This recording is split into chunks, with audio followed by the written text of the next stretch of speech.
أعوذ بالله من الشيطان الرجيم بسم الله الرحمن الرحيم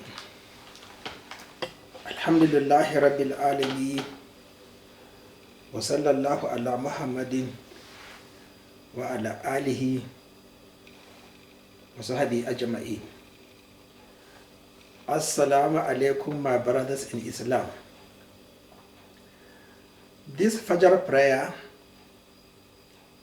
about half an hour ago, I recited Sura Dukhaan, 59 verses of the Holy Qur'an in one rak'ah.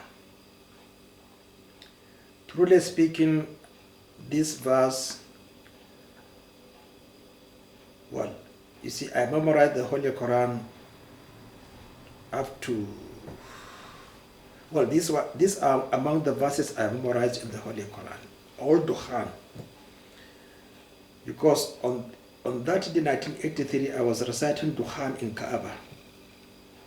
So imagine somebody reciting Hamims, and then an Imam came and then recite Ya ayyuhal kafirun in a first rak'ah. Naturally, he will respond. Naturally, he will respond. So I responded. I came out of Kaaba. You see, my brothers, there is one hadith which I think you just ignore and ridicule it. اتقوا فراسات المؤمنين فإنه ينظر بنور الله. Take account, consider fear, don't dishonor فراسات المؤمنين, the intelligence, the coherence, the ability to discern, just like Umar ibn Khattab. فإنه ينظر بنور الله. This is the favor. So definitely he is guided by Allah subhanahu wa ta'ala, by the light of Allah subhanahu wa ta'ala. That's what I'm going to tell you, and I'm warning you to be extremely careful. If you can't do it yourself, then please don't try to listen to any preacher. You see, I very critical. If I hear something, well, first of all, I discard it if it's very insignificant to me. But if I hear something on worship, on ibadah, on sunnah, and I am supposed to do it, truly speaking, my next action is to check my books. You see, it happened to me. One day we were coming from Kano. There is a filling station, very beautiful filling station, not very far away from Kano, NPC on the right hand side. It's a good place to stop and observe your prayers. So there was somebody whom I knew. I told him, let us come and pray. Naturally, I will be the one to be the imam because he knows me and I'm older than him. So I said, let us do qasar. He said he's not going to do qasar. You see, I said, why? There was no time to discuss why he's not going to perform qasar. So I did my own qasar. So immediately I arrived Kaduna, I opened my books. All the books I have. You know what happened? Especially, I liked Shinkiti's Adwa'ul Bayan because he made a very interesting analysis. I think it's Suratul, which is Surah was that? Suratul, I think it's in Ali Imran, or Suratul Hajj, which I hardly read. You see, I hardly read the tafsir of Suratul Hajj because I have nothing to do with Hajj. I think it's Suratul Hajj. So I was shocked, perplexed. I underlined it in all the books, Ibn Taymiyyah, Shawkani, Shaykiti, all the books, I underlined it,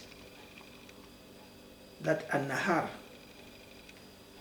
Layla wa nahar, bata,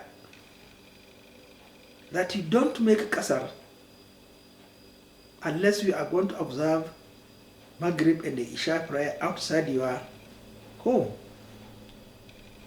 La ilaha illallah, Muhammad Rasulullah sallallahu. Look at the beauty of Islam. Look at the forgiveness of Allah subhanahu wa ta'ala. You see, before the introduction of Izalatul Bid'ah wa Iqamatus Salah, we never prayed qasar in a distance, in a journey of a day. Like we are going to most likely Zaria, sometimes Kano. We come back before Maghrib. We never observed qasar. But when Izala came, you know there. So from that day I stopped. You see, this is the reason, this is the importance of scaling, weighing yourself, judging yourself. So, if you don't have books, please be extremely careful in listening to what the Sunnah is about. Or when you are informed of the Sunnah, be extremely careful. So I recited Surah Dukhaan. When I came to verse 58, فَإِنَّمَا يَرْسَلْنَاهُ بِلِسَانِكَ لَعَلَّهُمْ يَتَذَكَّرُونَ. Fa and innama, you know that is a heavy dose. For innama, look at that. How can there be misunderstanding and accepting somebody's interpretation, but that of Rasulullah sallallahu alaihi wasallam, accept that? So I immediately remembered what Dr. Muhammad ibn Abdullah Gabbani said, excluding Abdullah ibn Mas'ud in the compilation of the Holy Quran because of this particular verse of the Holy Quran. إِنَّمَا يَرْسَلْنَاهُ, we have made it, indeed, we, Allah subhanahu wa ta'ala, Muhammad Rasulullah sallallahu alayhi wa sallam, Uthman ibn Affan,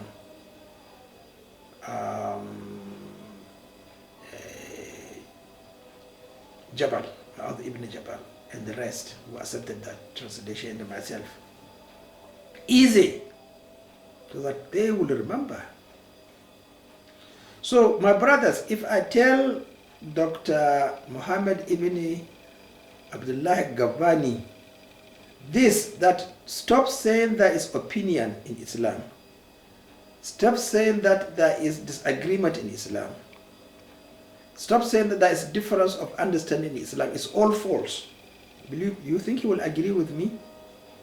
If I tell the whole world, I'm telling you the whole world, stop saying there is opinion, there is a disagreement, there is a difference of opinion in Islam. What is explained by Rasulullah sallallahu alaihi wasallam is what I meant, not what is explained by somebody else later on. Even Abdullah ibn Umar, Abdullah ibn Abbas, will he agree? Let me repeat. If I tell Dr. Muhammad ibn Abdullah Gabbani, stop saying there is opinion, there is a disagreement, there is difference of understanding, will he agree? He will never agree. He will never take it serious. Now, another one. There is a book called Khutbatul Jum'ah wa Ahkamaha Fiqhiyya. Who wrote the book? The book was written by Dr. Abdul Aziz ibn Muhammad ibn Abdullahi Hajjailani or Hajjayalani. It was actually prefaced or introduced by لمعالي شيخ صالح ibn Abdul Aziz ibn Muhammad Ali Sheikh. So if I tell them that Rasulullah sallallahu alayhi wa sallam described Friday prayer as Zuhr prayer because of the strict respect and the disbelief of the Sahabas, their understanding of revelation, their farasa, that they cannot and they will never add, bring something in parallel with the parallelism or with that Allah subhanahu wa ta'ala revealed to Rasulullah sallallahu alayhi wa sallam, and he accepted it, put it as part of his own explanation. They said the reason is because Zuhr prayer is the first prayer taught to Rasulullah sallallahu alayhi wa sallam by Angel Gabriel. Therefore, and you check any other book, you check all the books you have on obligatory prayers, the Arabs always mention Zuhr prayer as the first prayer, and when they are describing Mawaqitu Salat, well, there may be one or two who don't understand, who don't like to respect authority. So this is what I'm saying. You see, we are jokers, we are extremely arrogant, and we are not serious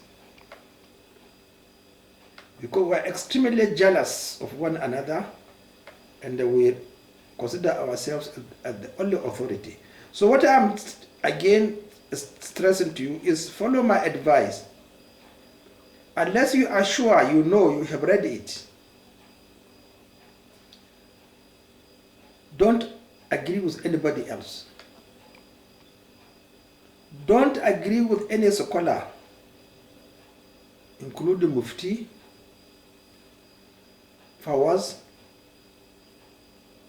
Faris Ahmadi, myself in Nigeria, unless you are sure you have read it and understood it, then agree. But otherwise, well, you have to be prepared for the consequences of not understanding what is essential on you. You see, I never understood this. Truly speaking, from the time I recited, I memorized. I have been reading Sura Dukhaan at least every month. I read Sura Dukhaan during Fajr prayer. Every month, there's no doubt about it, because it is American verses. And I read more American verses in Surah in Fajr prayer than in other prayers. Occasionally in Zuhr prayer, because the verse is 59, I can easily divide it into 40, 15, or 30 something, depending, because you don't have to, or 30, I don't divide 30, 29, because the rule is you should read 30 verses in in Zuhr prayer. So I extend to 40 or 42, because that is the ratio.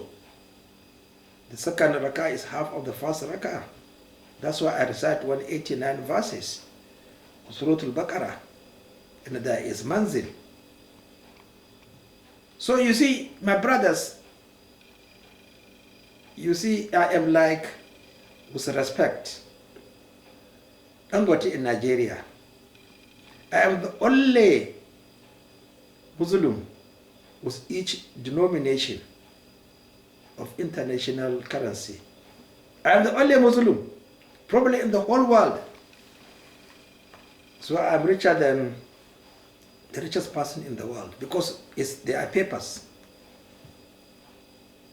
Let me emphasize, in Nigeria I am the richer than Dangote. In comparison to him, the only one was foreign currencies denomination. He should have, or he has the ability, because he has the richest. He can easily get any denomination he likes. But definitely I'm the only one who's a lot of, who's that equivalent in Nigeria, especially in the north. And I respect Yorubas, because I know they know Islam very well. Then in the world, I don't think Fawzan is richer than me. He has more books than myself. So I'm the richest person. I'm the richest Muslim and a believer in the world when it comes to favor and the wealth. Assalamu alaikum.